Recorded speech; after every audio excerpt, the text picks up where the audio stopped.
সাবেক প্রধানমন্ত্রী যিনি আসলে বিতাড়িত হয়েছেন, পতিত হয়েছেন, তিনি বলছেন এগুলো ষড়যন্ত্র। মানে যে অভ্যুত্থান আমরা দেখতে পাচ্ছি, বলছেন এটি ষড়যন্ত্র।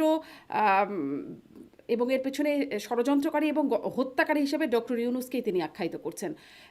এটি আসলে কিভাবে দেখছেন? আর এটি আমরা যদি চিন্তা করি যে বাংলাদেশে তার যারা বা আওয়ামী লীগের যারা সমর্থক আছে তাদের কাছেই বা কেমন বার্তা যায় বলে মনে হয়? না, আওয়ামী লীগের কাছে কেমন বার্তা যায়? ধরেন আমাদের দেশে তো যারা দল করেন তারা তো খুবই দলান্ধ, এবং তারা তাদের নেতা নেত্রীরা যা বলেন সেটা বিশ্বাস করেন এবং সেটাই তাদের বক্তব্য।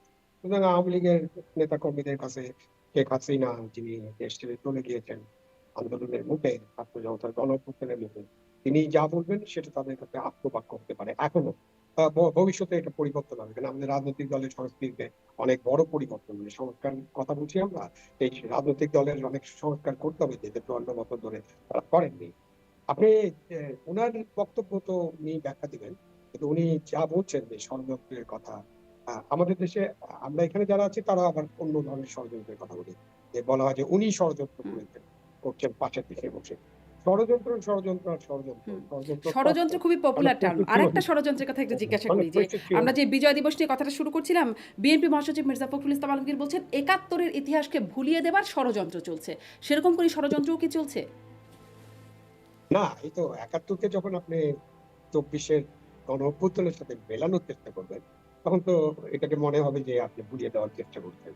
আমরা ইতিহাস বিকৃতি, এটা আমরা জানি যে আমাদের একটা আ সংস্কৃতির অংশ হয়ে গেছে, অপসংস্কৃতির অংশ। তো আপনি ষড়যন্ত্রের তত্ত্বে আমি বিশ্বাস করি না। আপনি পৃথিবীর যেখানে যখন কোন ঘটনা ঘটে, তখন সরকার বলে এক ধরনের ষড়যন্ত্র, অন্যরা বলে ষড়যন্ত্র। ষড়যন্ত্র থাকতে পারে, বাট আমি ষড়যন্ত্র তত্ত্বে বিশ্বাস করি না। ষড়যন্ত্র থাকলে এটা জাতির সামনে, জনগণের সামনে পরিষ্কার করতে হবে। ডক্টর ইউনূস এই ষড়যন্ত্র করেছেন কিনা এটা উনি ভালো বলতে পারবেন। তার কাছে প্রমাণও থাকলে তিনি প্রমাণকগুলো আমাদের কাছে হাজির করেন। বাট আমার কাছে মনে হয় না যে ডক্টর ইউনূস এইরকম একটা ষড়যন্ত্রের মধ্য দিয়ে ছাত্র জনগণ অভ্যুত্থান ঘটিয়েছেন। আর গণ অভ্যুত্থান ষড়যন্ত্র করে ঘটানো যায় না। গণ অভ্যুত্থান আমাদের দেশে বড় মাপের ৩ টে হয়েছে। আপনি ৬৯ এর গণ অভ্যুত্থানের কথা চিন্তা করেন। আমরা একটু আগে যে আলোচনা করছিলাম যে ৫২ থেকে ৬৯ এই দীর্ঘ পথ পরিক্রমায় আমাদের স্বাধিকার এবং স্বাধীনতার জন্য যারা কাজ করছিলেন, অনেক ধরনের আন্দোলন আমরা আইয়ুব খানের সময় হয়েছে না? তারপরে যেদিন আসাদ নিহত হলেন, আসাদকে হত্যা করা হলো, সেদিন সারা বাংলাদেশের মানুষ, ঢাকা শহরের মানুষ ফেটে পড়ল এবং গণ অভ্যুত্থান হয়ে গেল। এখন আইয়ুব খান বলতে পারে ওটা আমার বিরুদ্ধে ষড়যন্ত্র ছিল। তো গণ অভ্যুত্থান তো আমরা চোখের সামনে দেখেছি। আপনি দেখেন নাই, আমরা দেখেছি। ৯০ এর গণ অভ্যুত্থান আপনি দেখেছেন। তো ৯০ এ ৮ বছর ধরে এরশাদের বিরুদ্ধে কত রকম আন্দোলন হচ্ছে, ট্রাক চাপা দেওয়া হলো, প্রেমিক দেলোয়ার নিহত হলেন, কত ধরনের আ ঘটনা ঘটলো। কিন্তু যেদিন মিলনকে হত্যা করা হলো, মিলনকে খুনিরা খুন করলো, সেদিন ঢাকা শহর ফেটে পড়ল এবং এটা অভ্যুত্থান হয়ে গেল। তো এইখানেও আপনার ফ্যাসিবাদী শাসকের বিরুদ্ধে ১০ বছর ধরে, ১৫ বছর ধরে অনেক আন্দোলন সংগ্রাম করেছে। অনেকে গুম হয়ে গেছেন, খুন হয়ে গেছেন, হাজার, হাজার মামলা হামলা হয়েছে। হ্যাঁ? নির্মূল করার চেষ্টা করা হয়েছে, নিষিদ্ধ করার চেষ্টা করা হয়েছে। তো তারপরে এরকম ঘটতে এক পর্যায়ে ৫ই আগস্টে একটা ছাত্র গণ-অভ্যুত্থান হলো। তো সেটাকে আপনি ষড়যন্ত্র বললে তো ঠিক বলা হবে না। আপনাকে এই যে ছাত্র জনতার গণ-অভ্যুত্থান কি কারণে ঘটেছে, কোথায় খামতি ছিল, কোথায় সীমাবদ্ধতা ছিল, কোথায় রাষ্ট্র পরিচালনায় দুর্বলতা ছিল, কি করে আমি কর্তৃত্ববাদী হয়ে গেলাম, কেন ফ্যাসিবাদী শাসন বলে আমাকে, এগুলো নিয়ে আসলে নিজেদের আত্মসমালোচনা করতে হবে, আত্মশুদ্ধ হতে হবে। প্রতিটা রাজনৈতিক দলের এই আত্মশুদ্ধির প্রয়োজন আছে।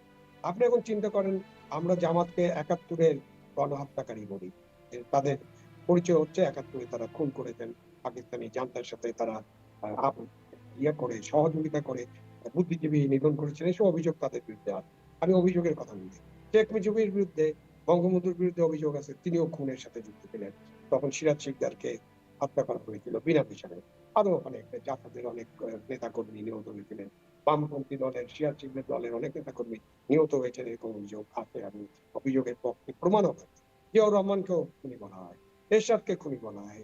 খালেদাকে খুনি বলা হয়, খালেদা জিয়াকে। শেখ হাসিনাকে খুনি বলা হয়।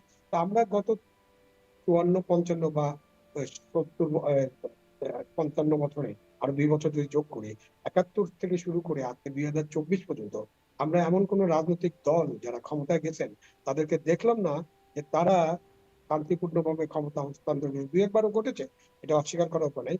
কিন্তু তারা যখন ক্ষমতা থেকে গিয়েছেন গণরোষের মধ্য দিয়ে, তখন তাদেরকে সবাই খুনি এবং দুর্নীতিবাজ তকমা দিয়েছে।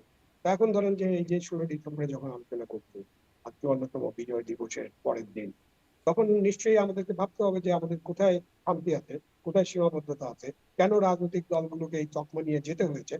তাদেরকে এটা জানতে হবে, বুঝতে হবে, নিজেরা আত্মশুদ্ধি করবেন অথবা তাদেরকে তাদের ডিফেন্সটা দিতে হবে যে আমরা আমাদেরকে যে তকমা দেওয়া হয়েছে সেই তকমাটা সঠিক না, সেটা তারা করতে পারেন। অথবা তকমা যাতে এরপরে তো রাজনৈতিক দলের এই ক্ষমতায় আসবেন, নতুন রাজনৈতিক দল হবে। সকলের জন্য এক নাগরিক হিসেবে আমার প্রত্যাশা একটাই যে আপনারা চিন্তা করেন কেমন করে রাজনৈতিক দল পরিচালনা করবেন, কি করবেন যাতে করে আপনাকে খুনি তকমা নিয়ে, দুর্নীতিবাজের তকমা নিয়ে যেতে না হয়। জি, আপনি খুবই স্পষ্ট করেছেন যে আমাদের প্রতিটা রাজনৈতিক দলের সাথেই এই তকমাটা জুড়ে দেওয়া হয়েছে, যেটি নিঃসন্দেহে খুবই দুর্ভাগ্যজনক।